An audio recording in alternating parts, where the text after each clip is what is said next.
Dans cette conjoncture défavorable, le thème de votre rencontre, de notre rencontre, l'Afrique, partenaire leader, sonne assurément comme un pari osé, à moins qu'il ne relève d'un surcroît d'optimisme.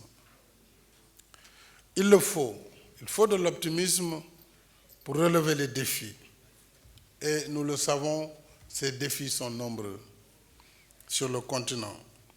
Ils sont d'abord dans la pacification des foyers de tension, car rien n'est possible sans la paix, la sécurité et la stabilité. Et nous verrons que ces foyers de tension sont quelque part entretenus par des facteurs exogènes à l'Afrique. Ce qui rend d'ailleurs la recherche de solutions très difficile pour nous. Avant cette ingérence des forces étrangères, il était facile entre Africains, avec nos institutions, par des sanctions ici et là, des conciliabules, arriver à ramener les gens à la raison. Maintenant, lorsqu'ils s'adossent à des puissances étrangères, puissantes et ayant souvent des mandats, enfin ayant un droit de veto au Conseil de sécurité, vous comprendrez que certains acteurs africains n'en ont cure de ce que peut dire l'Union africaine ou la CEDEAO ou quelques institutions africaines que ce soit. Alors tout cela se pose avec acuité au continent. Alors il nous faut, ces défis, j'allais dire, ils sont également dans l'éducation, la formation, dans l'employabilité, dans l'emploi des jeunes, parce qu'il est tout à fait illusoire de croire que nous pourrons tirer profit du dividende démographique sans une jeunesse éduquée, formée et préparée à l'emploi et à la création d'activités génératrices de revenus. Les défis que voilà, quelques-uns, nous renvoient à l'exigence de responsabilité du développement, l'exigence de responsabilité du développement par l'effort national d'abord. Notre développement dépendra d'abord de notre façon de concevoir et mettre en œuvre des politiques publiques saines, des politiques publiques stables et prévisibles pour inspirer la confiance. Et c'est lorsque la confiance existe que les échanges et les investissements prospèrent, parce que de part et d'autre, les engagements pris sont fiables et respectés. Au demeurant, les performances de l'Afrique sont restées sur une tendance positive pendant plus d'une décennie, avec des taux de croissance régulièrement supérieurs à la croissance mondiale. Mais je n'oublie pas que nos efforts sont aussi bridés par certaines normes de la gouvernance économique et financière mondiale.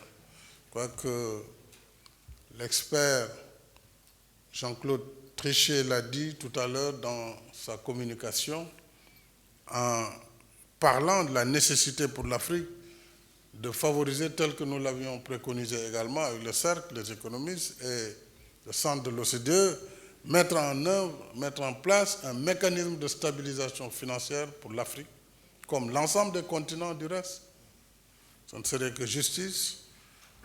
La nécessité pour nous face aux injustices, et je reviendrai là-dessus, sur les notations, parfois très arbitraires, d'avoir une agence panafricaine de la notation, la nécessité de développer des écosystèmes de zones économiques spéciales pour la production, mais également la transition énergétique, sur laquelle, vous vous rappelez, il n'y a guère longtemps à Glasgow, lorsqu'un certain nombre de pays avaient de façon unilatérale décidé que toutes les énergies fossiles seraient bannies. Ça fait à peine 6 mois. Et on a vu ce qu'il en est advenu dès le début de la crise en Ukraine. Donc, je pense qu'il faut qu'on nous rende justice sur des sujets comme la transition énergétique, sur l'exploitation des ressources naturelles de l'Afrique, qui, comme il l'a rappelé aussi, et comme vous le direz tout à l'heure, n'est pas un contributeur essentiel dans le réchauffement climatique, puisque étant un continent sous-industrialisé. Ces règles et normes de la gouvernance économique qui nous pénalisent, je pense notamment aux règles qui pénalisent l'accès des pays africains aux sources de financement du développement. Et nos économies sont à la fois sous-financées et mal financées. Il y a la pénurie et il y a le mauvais financement. Donc c'est quand même énorme. On est sous-financé, on n'a pas assez de financement pour notre développement et le financement est très cher, il est très mal ficelé. D'une part, des règles et procédures rigides entravent l'accès des pays africains à des prêts consistants qui soient de longue durée et à des conditions soutenables. D'autre part, nous continuons de payer des taux d'intérêt trop élevés à cause d'un système inéquitable d'évaluation du risque d'investissement en Afrique. Ainsi, en 2020, alors que toutes les économies subissaient les effets de la Covid-19, 18 des 32 pays africains notés, 18 sur 32, par au moins une des grandes agences d'évaluation, ont vu leur notation dégradée. Alors, ceci représente 56% de notation dégradée pour les pays africains contre une moyenne mondiale de 31% dans la période. En outre, des études ont montré qu'au moins 20% des critères de notation des pays africains relèvent de facteurs plutôt subjectifs d'ordre culturel ou linguistique, donc des facteurs sans lien avec les paramètres qui jaugent de la stabilité d'une économie. La conséquence directe, c'est que la perception du risque d'investissement en Afrique reste toujours plus élevée que le risque réel. Nous nous retrouvons ainsi à payer plus qu'il ne faut les primes d'assurance, ce qui renchérit le crédit accordé à nos pays et naturellement pénalise la compétitivité de nos économies. Donc il y a une logique qui est derrière cette réalité économique de l'Afrique. Et voilà pourquoi j'ai souhaité, avec le soutien de la Commission de l'Union africaine, que nous engagions un échange avec nos partenaires de l'OCDE pour trouver une solution concertée à l'accès de nos pays au crédit. En plus, c'est dans leur intérêt, parce qu'il s'agit de favoriser plus de crédit export des pays industrialisés. Ils ont besoin de faire de la croissance externe. Nous avons besoin d'acheter des biens et des services. Je pense qu'entre ces deux, cette offre et cette demande, le dialogue doit pouvoir s'établir. Et je compte beaucoup sur le centre de développement de l'OCDE. L'Afrique qui se développe, c'est aussi l'Afrique qui se nourrit par elle-même et contribue à nourrir le monde avec ses ressources foncières et hydriques, en modernisant et en valorisant ses filières agricoles de pêche et d'élevage. Malheureusement, l'Afrique, avec la colonisation, a été peut-être contrainte, peut-être aussi avec plaisir, je ne sais pas. On a abandonné d'abord notre alimentation naturelle. Puisque quand vous regardez les céréales et le monde, en fait, il y a des prédominances par continent. L'Europe, c'est un peu le continent du blé. L'Amérique, c'est le continent du maïs. L'Asie, c'est le continent du riz. Et l'Afrique, c'est le continent du mil. Et le mil, on nous l'a fait lâcher. On nous a fait abandonner le mil, on nous a importé le riz d'Asie. Maintenant, on ne sait que manger du riz et on n'en produit pas assez. On ne sait que manger du pain, on ne produit pas de blé. Donc on est structurellement dépendant. C'est ça le problème de fond. Après on va dire oui, les prix ont augmenté. Mais oui, parce que nous ne maîtrisons ni la production, ni les chaînes logistiques. Mais nous sommes totalement à la merci de la conjoncture. Et il faut que nous changions aussi nos habitudes alimentaires. C'est très difficile. Parce qu'un peuple qui pendant un siècle mange du riz, tu ne peux pas te réveiller, tu le dis, vous ne mangez plus du riz. Mais la réflexion, elle est profonde. Il faut qu'on la voie. Moi, j'aime bien nos amis ivoiriens. Ils sont très fertiles dans l'imagination, mais surtout, ils mangent local. C'est le attiéké, c'est le, voyez-vous, poulet et poissons braisés. Hein? Pour les bicyclettes, c'est plutôt nos amis du Burkina. C'est le Burkina. Mais ils ont la loco. La loco, c'est la banane locale. Donc là, la nourriture, elle est là. Mais au Sénégal, c'est pain beurre, hein, du pain beurre, pain chocolat. Bon, tout ça n'est pas produit ici. Ensuite, c'est le tiep, le riz. Non, c'est pas possible. Donc, on voit bien qu'il y a quand même des difficultés que nous devons nous-mêmes, Africains, essayer de régler. Évidemment, dans le temps. Le PAMI-blé a été initié, le pain avec du mil, un peu un panachage, pour au moins réduire la portion de blé. De toute façon, nous ne produisons pas de blé. Donc autant aller vers le maïs, du pain avec du maïs, du mil, du niébédaï, tout ça. Voilà, le niébé qui est une belle légumineuse. Tout ça, créer et être moins dépendant. Sinon, vraiment, on sera toujours à la merci de n'importe quelle conjoncture. Donc il nous faut apprendre à consommer ce que nous produisons et à produire ce que nous consommons. En somme, nous devons investir dans l'économie réelle qui nous libère des besoins vitaux et nous installe sur la voie du véritable progrès. Vous êtes actuellement le premier chef d'État à être invité par la conférence ministérielle de l'OCDE. Madame la directrice Raga et Monsieur le président du Centre de développement sont venus au nom du directeur général de l'OCDE et du Premier ministre Mario Draghi pour vous remettre solennellement cette lettre d'invitation. Vous êtes l'invité d'honneur de l'OCDE. Merci beaucoup.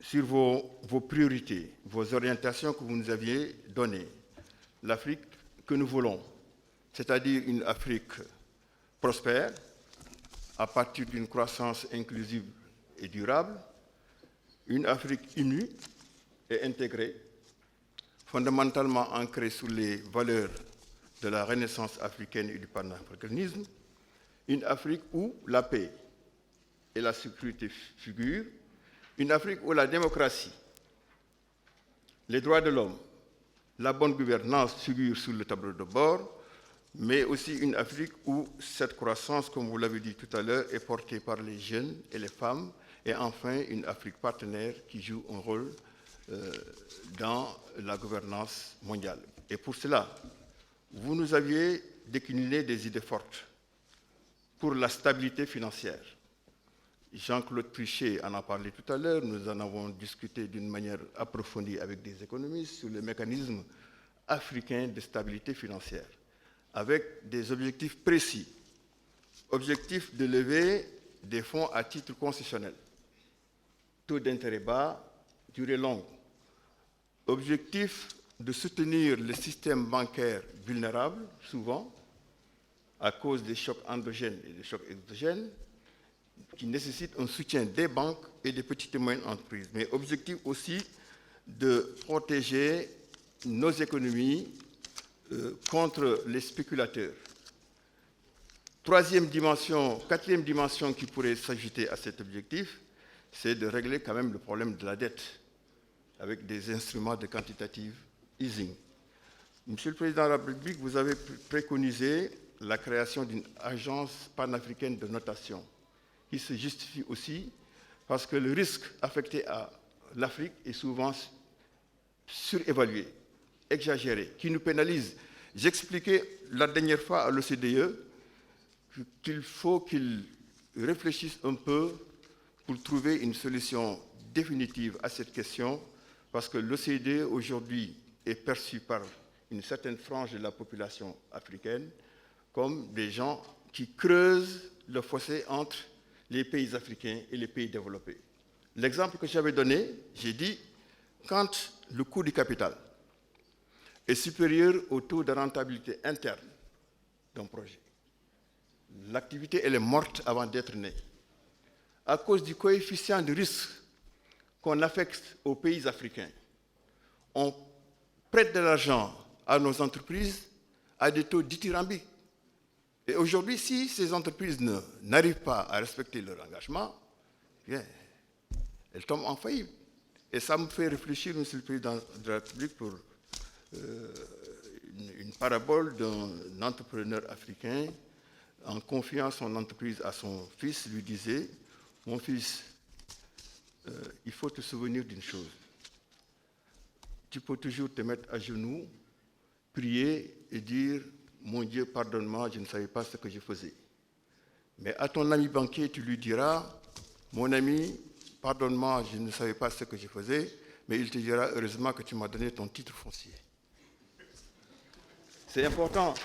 Et ça, ce sont des conséquences de la cherté du coût du capital. Le système de crédit monoline préconisé, c'est un système connu qui devrait pouvoir accompagner le secteur privé africain, comme pour les agences de notation et comme pour la mise en réseau des places financières. L'autre jour, en visioconférence, Mme Lagarde me disait « ça n'existe pas encore en Europe et si vous le réussissez, c'est un instrument évidemment de souveraineté parce que vous aurez capitalisé beaucoup d'argent qui pourrait réduire la dépendance non seulement des États, mais des petites et moyennes entreprises vis-à-vis de l'extérieur, qui pourraient être cotées et avoir accès à un financement adéquat. Au-delà de cela, Monsieur le Président de la République, nous avons parlé de mobilisation des investissements pour une transformation productive. Une transformation productive qui crée de l'emploi de qualité.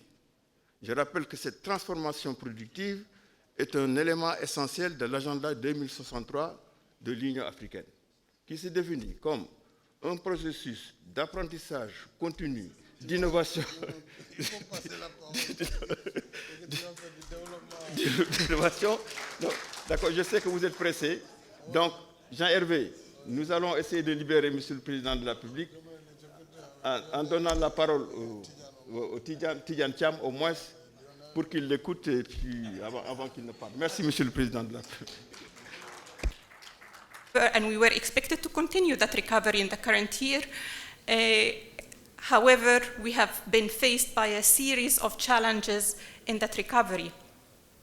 First, we had the issue of global rising inflation and actually monetary tightening by major central banks in the US and Europe and elsewhere to cope with that rising global inflation, which means for the continent actually that the cost of borrowing have significantly increased while the continent is on the pathway to recovery. Then we also, on top of that, face the consequences of the war in Ukraine, which really compounded the situation with major socioeconomic implications. So we had, in addition to, of course, all the terrible human losses and devastation, there is massive economic consequences that are faced globally, but are particularly hitting the continent. And these are triple shocks. We have a food shock, an energy shock, and a finance shock.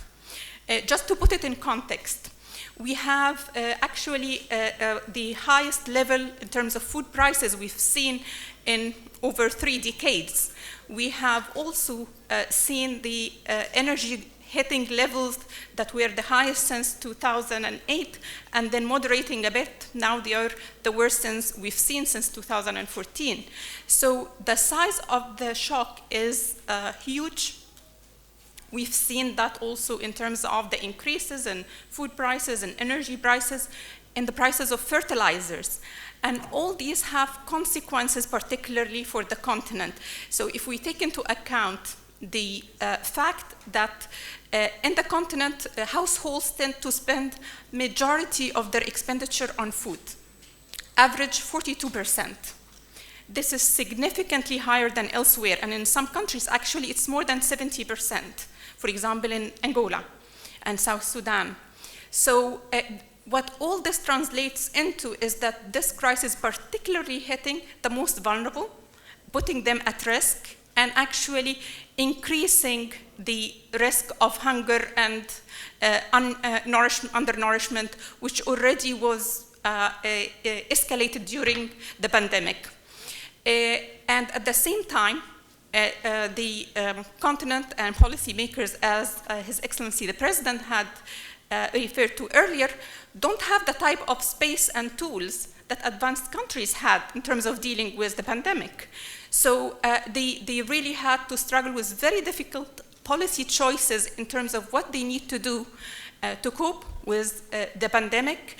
As a result, the fiscal deficits in the continent doubled, and debt levels have been rising fast. And now the situation is even worsened with all what is happening globally and with the consequences of the war in Ukraine, with higher cost of financing and reversal of capital flows to developed countries. All this in terms of the situation. So what all this is leading us to is that we need to rethink really the existing tools in the global financial architecture. What we had before was a system that is more fit to deal with country-by-country crisis. However, we've been having a tsunami of crises, one after the other, of global nature, and with huge implication for the continent. So some of the things that have been happening and where ECA have been actually advocating the reallocation of SDR. There has been, some countries that pledged, but as the President mentioned, it's not enough. We haven't seen the level of reallocation that is required to help countries in coping with all the series of shocks.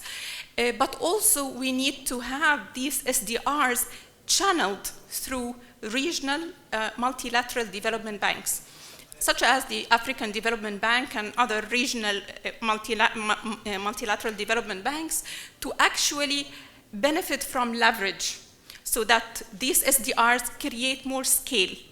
But also we need to make sure that we enhance liquidity of the financing for countries by creating these secondary markets, deepening secondary markets, so that the cost of financing in the long term can go down. Des objectifs, j'allais dire, qualitatifs en termes de réduction du risque et donc réduction des primes de risque payées par les pays africains. C'est dans cette optique-là que je reviens en quelques mots sur chacun des 4 points que nous avons étudiés, que nous vous avons proposés dans le domaine de la finance. Le mécanisme africain de stabilité financière, l'adjectif financier n'est pas neutre. On ne l'a pas appelé mécanisme de stabilité monétaire. Nous l'avons appelé mécanisme de stabilité financière parce que l'Afrique est un continent avec plusieurs monnaies et qui va rester avec plusieurs monnaies. Donc il ne s'agit pas non plus de promouvoir du jour au lendemain l'intégration monétaire de l'Afrique. Il s'agit de dire, pour les raisons que vous avez expliquées, il s'agit d'attirer donc plus de capitaux en jouant le jeu de la stabilité financière, une capacité de gérer ce qu'on appelle les crises systémiques, les crises bancaires systémiques, les crises financières systémiques. C'est le principal objectif qui doit permettre aussi de contribuer à réduire le coût moyen de la dette pour les pays membres. Alors, nous avons, dans nos travaux du comité scientifique, chiffré à 200 milliards d'euros. C'est-à-dire 200 milliards d'euros, aujourd'hui, ça fait à peu près 200 milliards de dollars. On ne va pas jouer sur les termes. Les sommes qui devraient permettre à ce mécanisme de monter en régime à partir de zéro, par définition. Je reviens sur un point que vous avez abordé, Président, et tout le monde en a un peu parlé. Moi, quand je dis moi, c'est nous, je n'accepte pas l'idée qu'il faut faire une croix sur l'hypothèse de réallocation des DTS vers l'Afrique. Je pense que nous, là, économistes, décideurs, au nord de la Méditerranée, il faut que nous continuions à nous battre. Et vous reconnaîtrez vous-même que le président français a fait des efforts dans ce sens-là. Ce n'est pas la France, j'allais dire pour une fois, ce n'est pas la France qui bloque. C'est d'autres pays africains, européens, qui sont beaucoup plus réticents à faire ça. Mais je lie ce problème à notre question de mécanisme, parce que le mécanisme devra être en partie financé par cette opération de redistribution. Voilà ce que je voulais dire sur les mécanismes africains de stabilité. Sur les agences de rating, on en a beaucoup parlé depuis le début.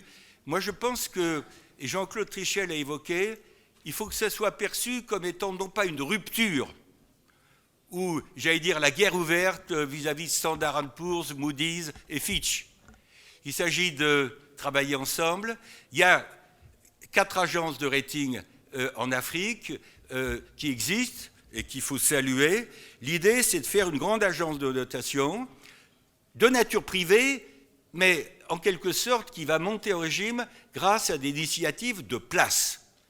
Quand je dis de place, les banques, les compagnies d'assurance, les pouvoirs publics, les banques de développement, bien sûr la BAD et d'autres banques de développement régionales, sous-régionales, doivent servir à mettre en place cette agence de rating.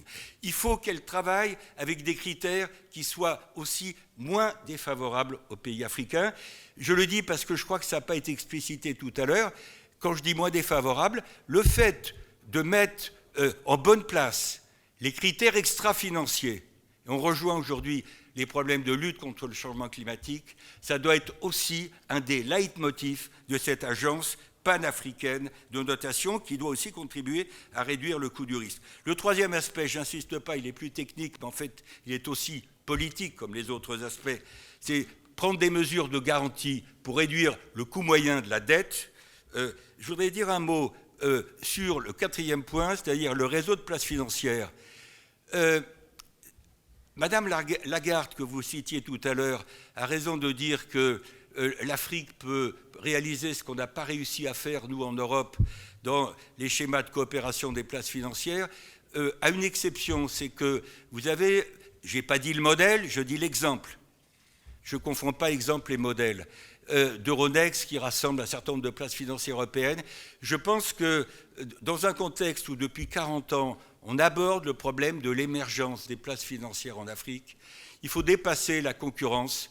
Moi, j'ai travaillé, quand j'étais plus jeune, j'allais dire long time ago, j'ai travaillé sur comment faire travailler ensemble, du point de vue des places financières, Douala et Libreville.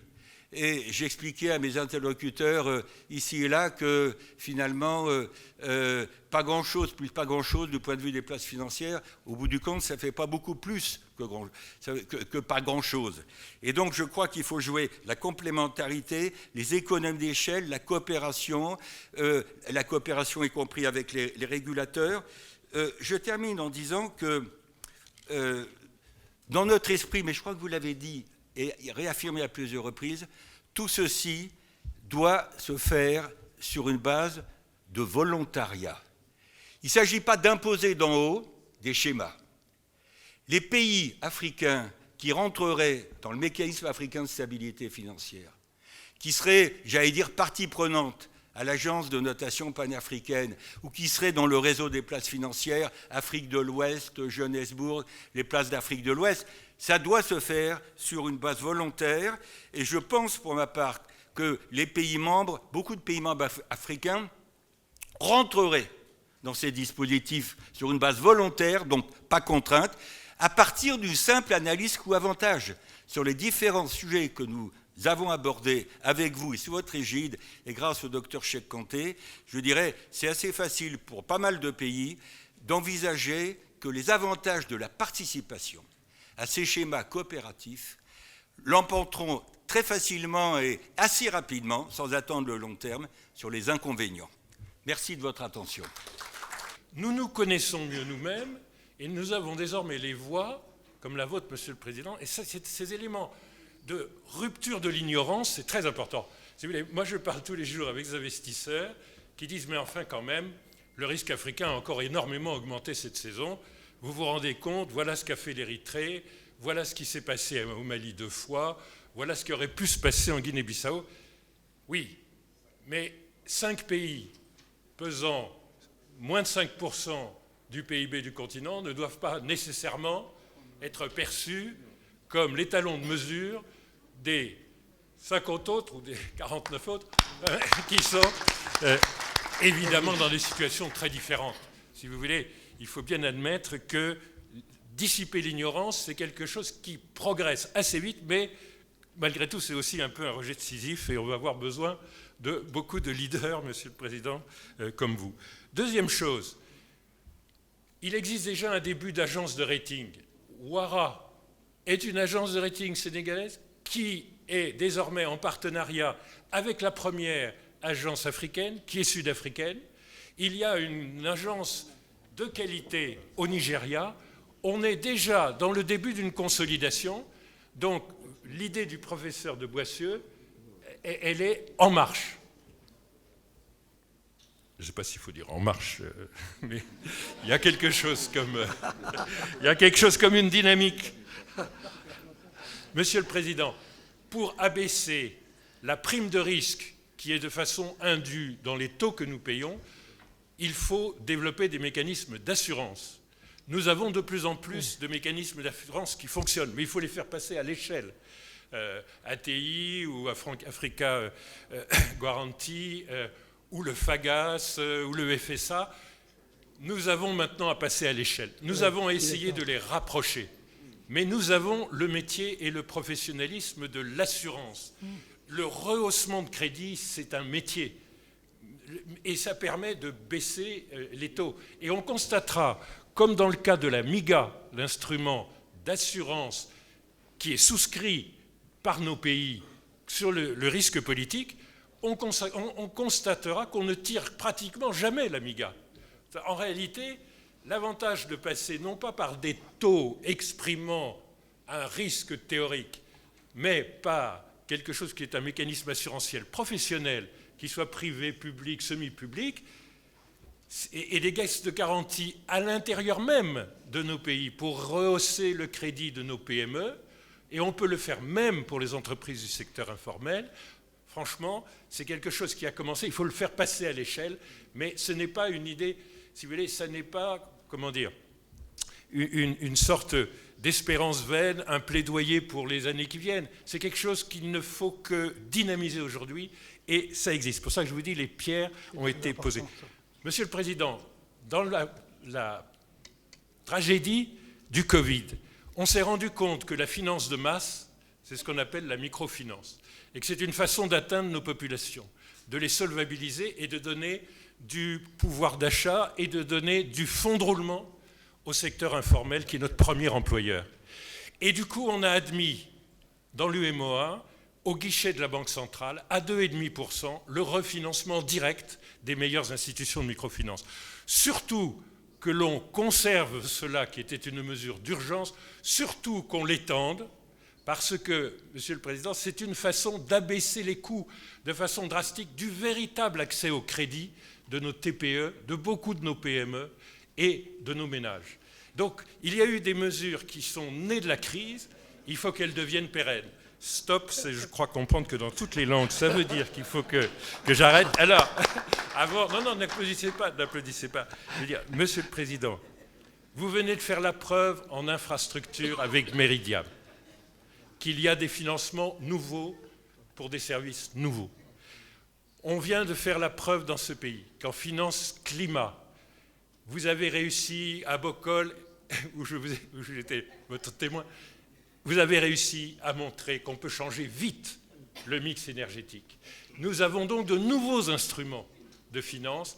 Là aussi, la question, c'est prenons l'exemple du Sénégal, prenons votre leadership, mais les pierres, les premières pierres, elles sont là. Merci. Bravo.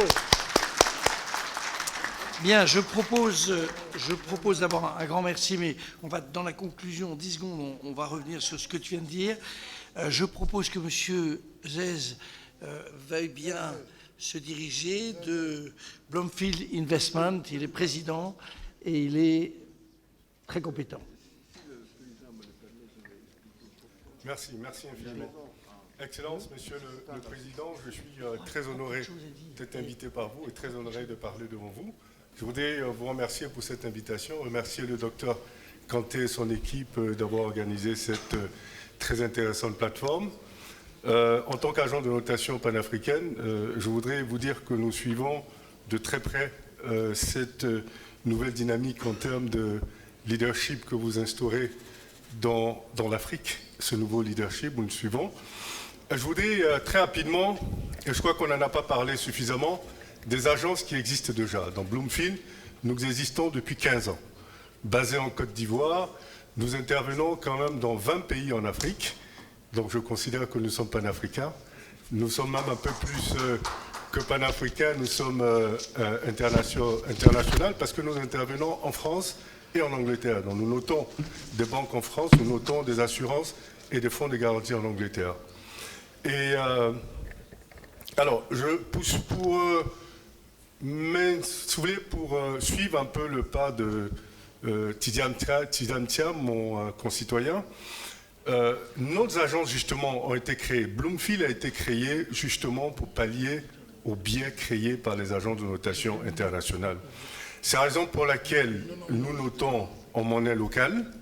Et je crois qu'il est extrêmement important de comprendre la différence entre la notation financière en monnaie locale et la notation financière en devises étrangères. Et la raison pour laquelle, si vous regardez les notes qui sont attribuées, si vous regardez les notes qui sont... Oui, arrête, okay. tant qu'ils n'ont pas fini. Oui. Si vous regardez les notes qui sont attribuées par les agents de notation internationale, elles sont basées sur évaluer la capacité des pays à rembourser en devises étrangères. Donc évidemment, ça veut dire que systématiquement, les pays africains sont dans une situation de faiblesse. C'est la raison pour laquelle on parle de plafond souverain. Et ce plafond souverain n'intervient seulement que dans la notation en devises étrangères. Donc la notation en devises étrangères va être basée sur le niveau de réserve de devises de votre espace monétaire et la politique de transfert de devises. Donc en réalité, vous pouvez être une économie qui est extrêmement performante et avoir quand même une mauvaise note. Parce que justement, vous êtes dans une zone monétaire dont le niveau de réserve est faible, donc avec une politique de transfert des devises qui soit restrictive. Je vous prends un exemple concret. Nous notons 10 pays africains, dont le Sénégal d'ailleurs, qui est noté par Standard & Poor's et qui a une note de B+, en devises étrangères, qui fait risque élevé, pendant que nous notons le Sénégal en monnaie locale, qui a A-, qui est risque faible. Et c'est ça qui représente la vraie valeur intrinsèque de la qualité de crédit du Sénégal. Et je pense qu'il est extrêmement important de comprendre que tous les pays africains devraient être notés dans leur propre monnaie. D'abord, pour établir la vraie qualité de crédit, parce que la majorité de leurs besoins devraient être dans leur monnaie locale. Ensuite, pour des levées de fonds à l'international, lui, elle devrait établir aussi cette qualité de crédit. Mais le fait d'avoir établi la qualité de crédit en monnaie locale permet à l'investisseur d'avoir une meilleure visibilité sur la qualité de crédit du pays qui emprunte. Parce que si je suis un investisseur américain qui ne sait pas qu'il existe une notation en monnaie locale, quand je vois une note de B+ ou de B, systématiquement, je me fais une idée sur l'économie en général de ce pays emprunteur en disant ce pays est certainement risqué, ce qui n'est pas le cas. Donc c'est extrêmement important. Donc c'est une différenciation que nous faisons qui est extrêmement importante et qui aujourd'hui on parle d'agents de notation financière panafricaine. Oui, c'est une très bonne idée, mais il existe déjà des agents de notation africaines qu'il faut consolider à mon avis. À mon avis, il faut créer un mécanisme autour de ces agents de notation financière qui existent pour que justement, à un moment donné, elles arrivent à rivaliser avec ces agences de notation internationale, dans la mesure où nous maîtrisons notre environnement, nous connaissons mieux cet environnement, les méthodologies ne sont pas nécessairement différentes, mais les approches sont différentes. Et ce sont les approches qui font justement que nous avons cette différenciation de notes-là. Et quand nous établissons un équivalent, les notes que nous donnons en monnaie locale, en prenant en considération le fait que nous n'avons pas de plafond souverain et que nous n'avons pas de problématique de transfert de devises, on revient au même système de notes. Donc cette équivalence qui a été établie avec l'agence Fitch, qui note la région CFA, montre bien que nous sommes dans une très bonne logique.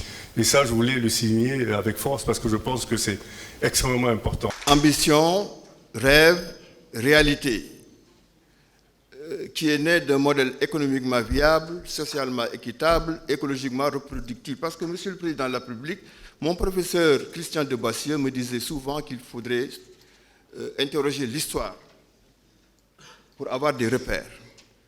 En Afrique, au Sénégal en particulier, nous connaissions des planifications quadriennaux de 1961 à 89. À partir de 89, des plans quinquennaux. Après, des documents stratégiques de réduction de la pauvreté, des stratégies de croissance accélérée. Le problème, c'est que l'amplitude de la croissance sécrétée par ces modèles-là ne pouvait même pas absorber le taux de croix démographique. Des modèles qui ont entretenu des cycles de pauvreté. Avec le plan Sénégal émergent, nous avons connu en un laps de temps le premier plan d'action prioritaire, le deuxième, une moyenne de 6% en associant le qualitatif et le quantitatif. Ce qui est rare, parce que dans les modèles économiques classiques, on a l'habitude de dire que bon, les croissances créent de la pauvreté.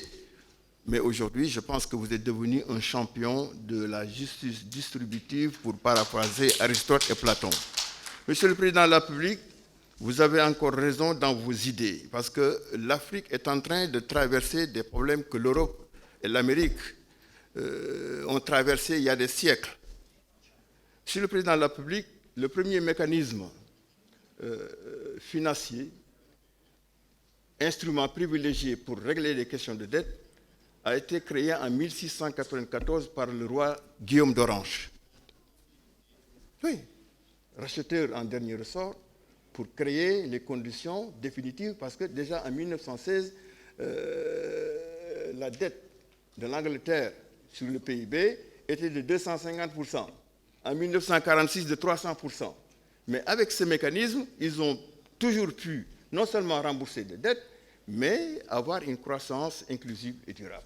La France, en 1776, a créé sa caisse d'escompte, dans les mêmes conditions. En 1790, Alexander Hamilton, pour créer les conditions de rembourser la dette des 13 colonies, a créé le Trésor américain. Et en 1913 est née la réserve américaine qui aujourd'hui nous dirige. Ce modèle est arrivé en Europe en 1971 avec le rapport de Pierre Wagner, validé plus tard par Maastricht. Ce qui est valable pour les Européens, valable pour les Américains, doit être valable aujourd'hui à partir de vos idées fortes. Ce mécanisme, il nous faut le réaliser le plus rapidement possible. Cette agence de notation, il nous faut la réaliser le plus rapidement possible. Nous en avons 4 en Afrique. Il suffit tout simplement de fédérer les conseils d'administration, y associer même les autres agences de notation, et associer le Fonds monétaire, la Banque mondiale et le CDE, etc., en combinant des critères financiers et des critères extra-financiers. Je ne reviendrai pas sur le système de garantie monoline, encore moins sur la mise en place des réseaux des places financières, mais il nous faut passer, comme vous avez l'habitude de le dire, à l'action. L'heure est à l'action. Monsieur le Président, il faudrait, comme d'habitude, en mode fast-track, que ces mesures puissent être opérationnalisées le plus rapidement possible. Je vous remercie pour votre attention.